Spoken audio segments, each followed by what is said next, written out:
কাউকে অপমান করতে যোগ্যতা লাগে না, কিন্তু সম্মান করতে শিক্ষা লাগে। যাই হোক, আসসালামু আলাইকুম এভরিওয়ান, সকলে কেমন আছো? আশা করি ভালো আছো। আলহামদুলিল্লাহ, আমরাও না বেশ আছি। ভালো রাখার মালিক আল্লাহ।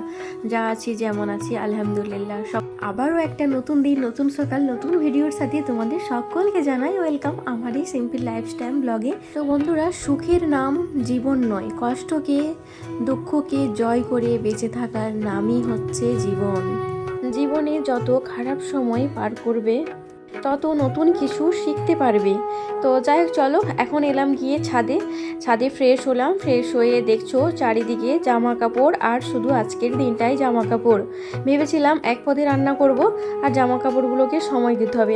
আজকে যদি না সময় দেওয়া হয় না, জামা কাপড়গুলো আমার শুকোবে না। এই 2-3 দিন ধরে তো বুঝতেই পারছো ওয়েদারটা কেমন ছিল, আর জামা কাপড়গুলো সেই লেভেলের জমা হয়ে গেছে। এত জামা কাপড় ছিল, ওইগুলোকে কাচলাম, কেচে ফ্রেশ হলাম।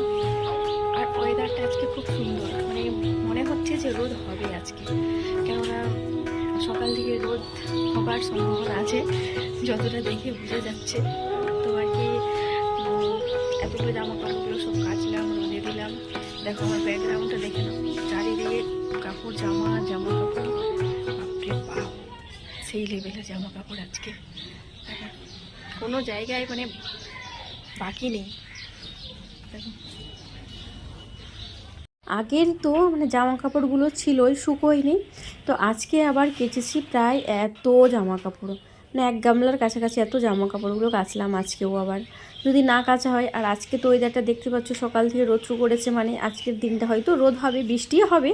তো এই সকালটাতে হয়তো হবে না, বিকেলের দিকে হয়তো হবে। তো ওই কারণেই ভেবে সকাল করে কাপড়গুলোকে কেচে মেললাম। রোদ বৃষ্টি কোনোটাই বলা সম্ভব না, অসম্ভব। সব কিছুই কিন্তু ওপরওয়ালার হাতে, তাই না? কখন যে বৃষ্টি হবে, কখন যে রোদ হবে, সে আল্লাহ ছাড়া কেউ জানে না।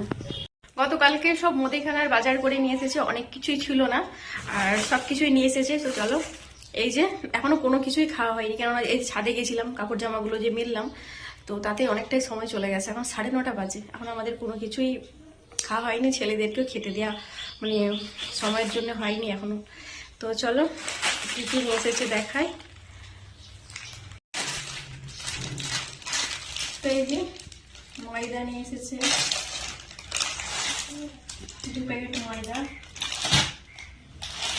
আর নিয়ে এসেছে আশীর্বাদ আটা, বাদশাভোগ চাল, এটাতে আছে তেজপাতা, শ্যাম্পু, ডাব শ্যাম্পু, ওটা হচ্ছে কন্ডিশনার, আর এটা হচ্ছে শ্যাম্পু।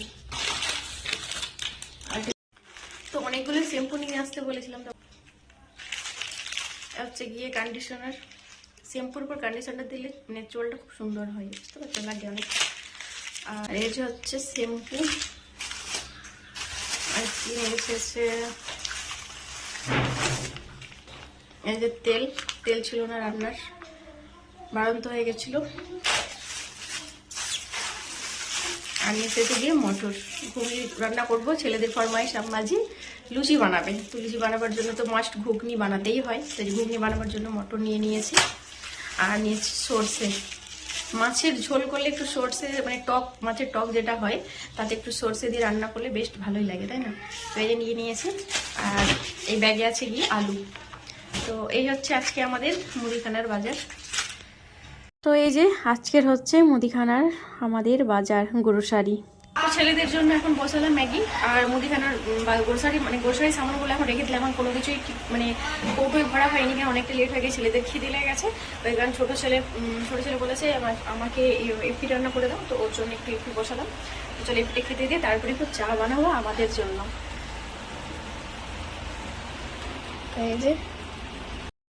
এই যে ছেলের ব্রেকফাস্ট রেডি করলাম। আর আজকে জানো তো অনেকটাই লেট হয়ে গেছে, এখন 9:30 বেজে গেছে, কোনো কিছুই এখনো ছেলেদেরকেও খেতে দেওয়া হয়নি গো। তো এখন একটু সাদা ভাত বসাবো, কেননা আজকে হবে গিয়ে পোলাও। তোমাদের দাদা ভাই অলরেডি চলে গেছে চিকেন নিতে, তো চিকেন কষা হবে, আর রান্না করবো হচ্ছে গিয়ে পোলাও। বাদশাভোগ চালের পোলাও করব। তো তার আগে একটু তো সাদা ভাত আমাকে রান্না করতেই হবে, কেননা তোমাদের দাদাভাই খেয়ে দোকানে যাবে। তো তার জন্যই এখন সাদা ভাত বসিয়ে মানে এখনও বসাইনি, বাট জলটা বসালাম। তো চলো চালটা দিয়ে নিই। জলটা অলমোস্ট গরম হয়ে এসেছে ভালোই।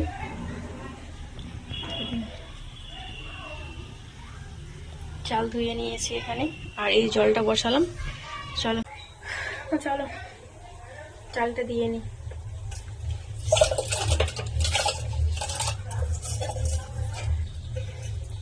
আর ওয়েদারটাও খুব সুন্দর আছে আজকের, একটু একটু রোদ একটু একটু বৃষ্টি হয়ে হচ্ছে। তো এই যে এইদিকে বসিয়ে দিলাম ভাতটা এইদিকে হতে থাক।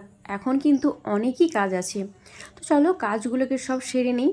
আর ভাতটা এই কারণে বসালাম, আমি পোলাও রান্না করি, বিরিয়ানি রান্না করি, যাই রান্না করি না কেন আমাকে একটু সাদা ভাত রান্না করে নিতেই হয়। কেন চিকেন দিয়ে আলু মানে চিকেন আলু কষা করবো। তো এই কারণে চল আলুগুলো বানিয়ে নিই। অলরেডি অনেকটাই লেট হয়ে গেছে, এখন 11টা বাজতে 5 মিনিট বাকি। এখন কোনো কিছুই কাজ হয়নি আজকে আমার, মানে কাপড় জামা কাছ থেকে এতটাই লেট হয়ে গেছে। তো চলো তারপরে কাজগুলো সেরে নিই।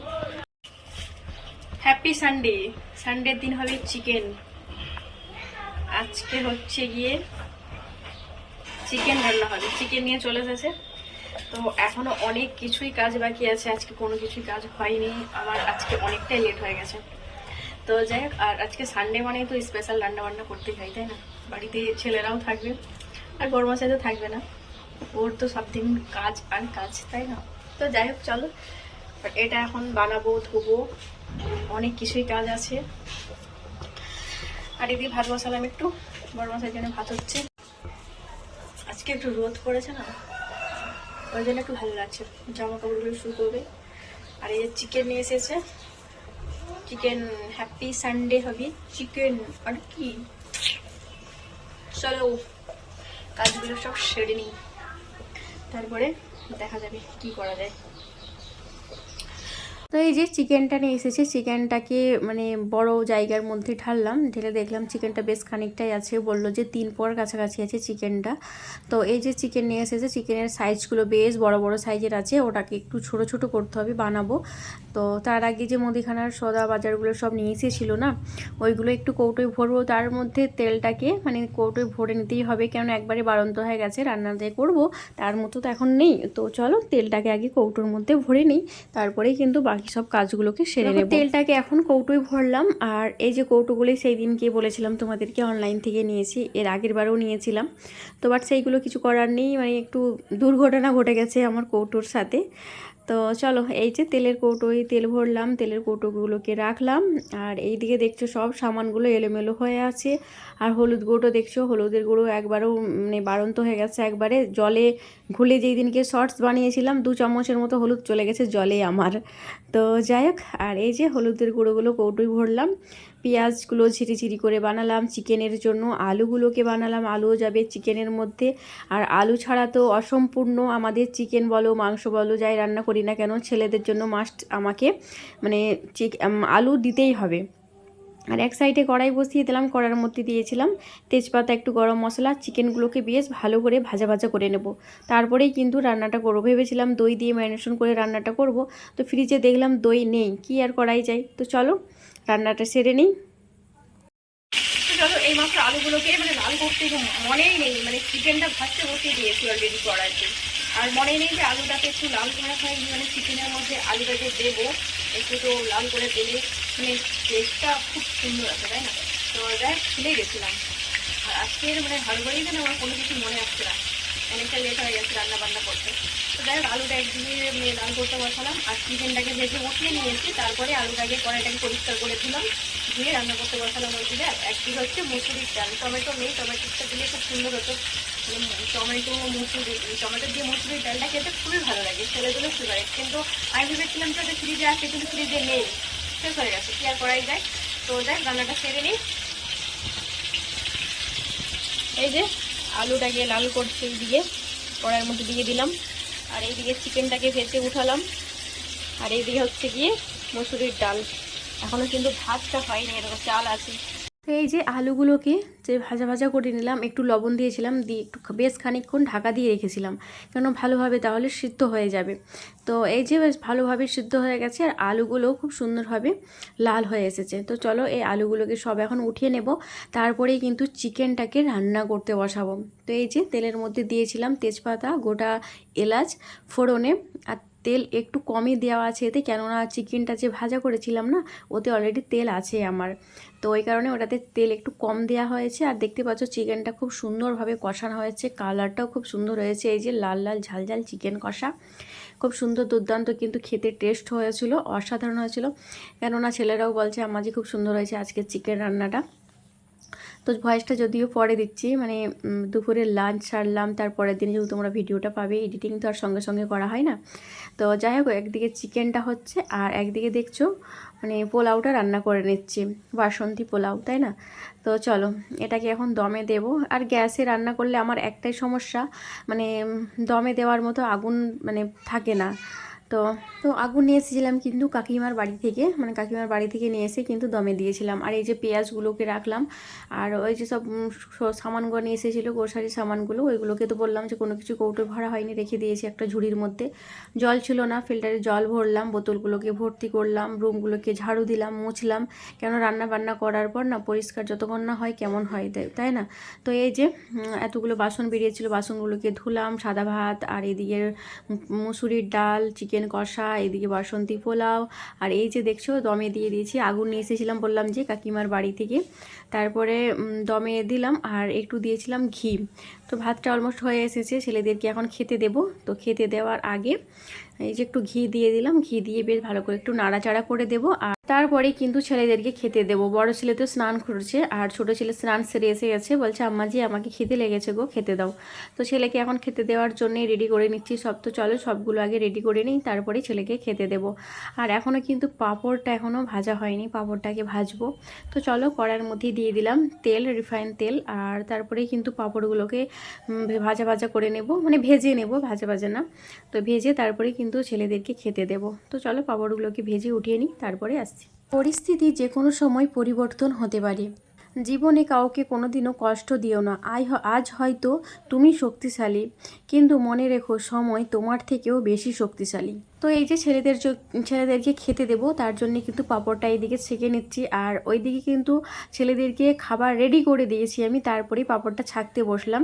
তো এই যে স্যালাডের জন্য নিয়ে নিয়েছি শসা বানালাম, পেঁয়াজ, আর এই যে আম আছে, চিকেন কষা, সাথে আছে পাতলা করে মুসুরির ডাল, আর আছে গিয়ে পাঁপড় ভাজা। এখানে কি মিক্সড হয়ে গেছে বলো তো, এখানে মিস্টেক করেছে, কিন্তু দই থাকা দরকার ছিল, দই, রসগোল্লা, আর হচ্ছে গিয়ে স্প্রাইট কিংবা ওইগুলো তোমার যে দাদাভাই নিয়ে আসবে বলেছে। আর এইদিকে দেখো ছেলেকে খেতে দিয়ে নিলাম, ও স্নান করে এসেছে, আর ছোট ছেলে অলরেডি খেয়ে নিয়েছে, বলছে আম্মাজি। ও একবারেই মানে একটু ভাত নিয়েছিল, ও খেতে বেশিরভাগ আমটা খেয়েছে, ও ভাতটা একবারেই খায়নি, ও আর এক পিস শুধু চিকেন নিয়েছিল। তো যাই হোক বন্ধুরা, আজকের ব্লগ কিন্তু এখান পর্যন্তই। আল্লাহ হাফিজ।